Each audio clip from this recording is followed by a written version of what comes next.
సాయిరాం పిల్లలు, సాయి ప్రగతి క్లాస్కి స్వాగతం. 9 సార్లు ఓం చెప్దామా? సాయిరామ్ నవనీత ఆంటీ. ఎవరు? ఆంటీ, నేనే ప్రగతిని. ఓ, సాయిరాం ప్రగతి, చెప్పమ్మా. ఆంటీ, మీరొక రహస్యమైన నిజం చెప్తా అన్నారు కదా. చెప్తాను బంగారం, కానీ మన క్లాస్ రూల్ ఏంటి? ముందు ఓం చెప్పి దేవుణ్ణి పిలవాలి కదా. అయ్యో నిజమే, మర్చిపోయా. ఫ్రెండ్స్, ఓం ఎందుకు చెప్పాలో తెలుసుకోవాలంటే మన ఫస్ట్ క్లాస్ చూడండి, తర్వాత మళ్ళీ ఇక్కడికి రండి. సరే, ఇప్పుడు అందరం చిన్ముద్ర పొజిషన్లో కూర్చుందాం.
కాసేపు కళ్ళు మూసుకొని ఉండండి.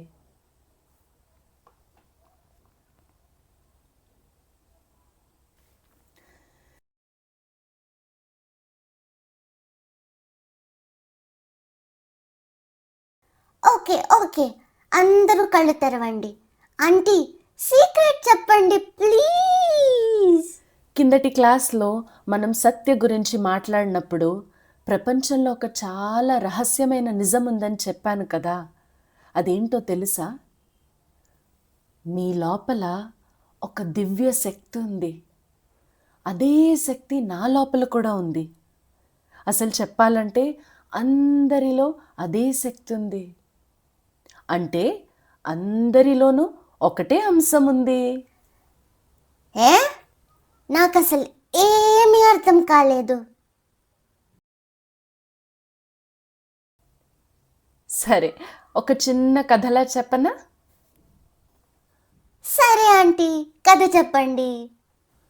ఒకరోజు సాయి తన అమ్మ పక్కన హాల్లో కూర్చుని తన కుక్క కోకోతో ఆడుకుంటున్నాడు.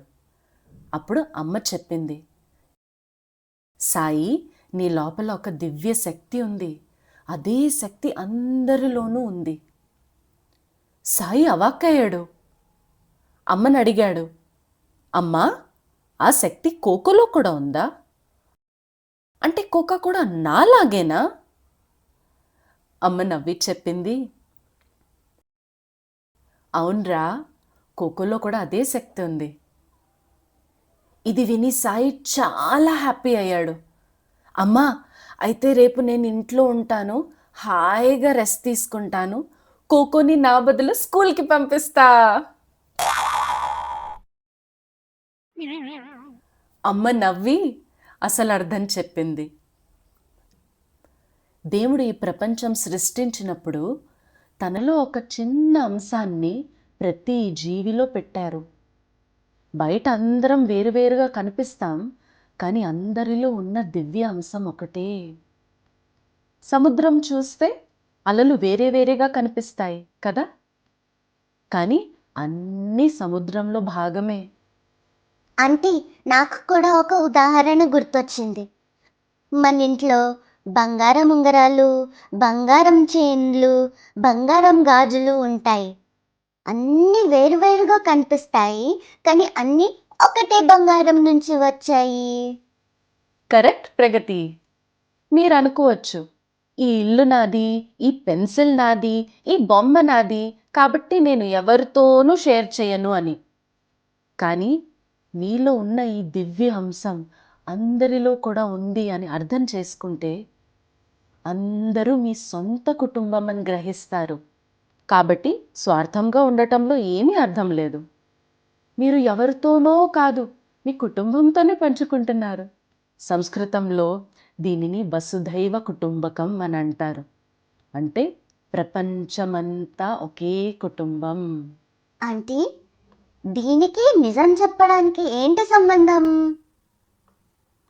చాలా మంచి ప్రశ్న ప్రగతి. నువ్వే చెప్పు. నిజం చెప్పాలంటే ఒకళ్ళు ఇద్దరితో నిజాయితీగా ఉంటే చాలా?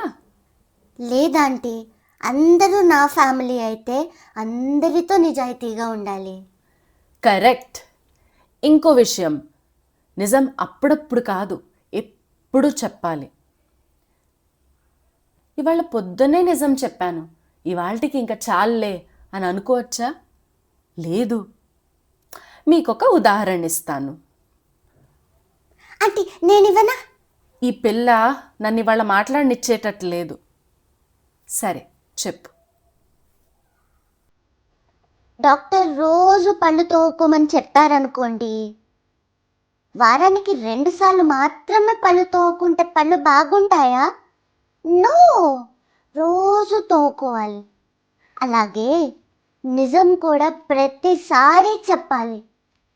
ఈజీగా గుర్తుపెట్టుకోండి. ప్రతిరోజు బ్రష్, ప్రతిసారి నిజం. ఇప్పుడు కలిసి చెప్దామా? ప్రతిరోజు బ్రష్, ప్రతిసారి నిజం. సూపర్ ఉదాహరణ ప్రగతి. మనం ఎప్పుడు నిజమే చెప్తే అందరూ మనల్ని నమ్ముతారు అండ్ మంచి అనుబంధాలు ఏర్పడతాయి. ఇప్పుడు ఒక చిన్న ఆట ఆడుదాం. నేను కొన్ని బొమ్మలు చూపిస్తాను, మీరు వీటిలో తేడాలు కాదు, కలిసే పోలికలు చెప్పాలి. సరేనా? ఫస్ట్ బొమ్మ. ఈ రెండిట్లో ఏం పోలికలు ఉన్నాయి? ఇవి వాటి పిల్లల్ని ప్రేమగా చూసుకుంటున్నాయి. రెండో బొమ్మ.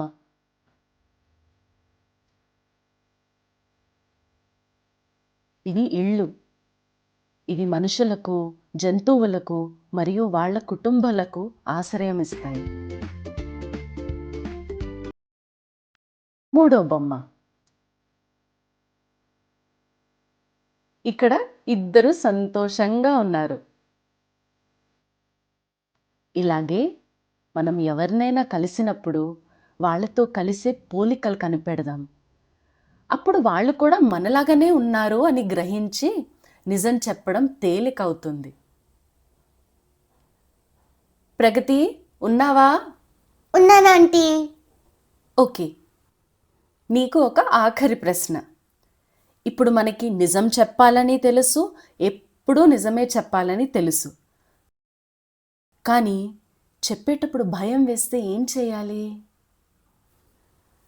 అప్పుడు నేను సాయి కథ గుర్తు చేసుకుంటా. నాలో ఉన్న దివ్యాంశమే అందరిలోనూ ఉంది అని గ్రహిస్తా. వాళ్ళు నా వాళ్ళే కాబట్టి నా నిజాన్ని ఖచ్చితంగా అర్థం చేసుకుంటారు.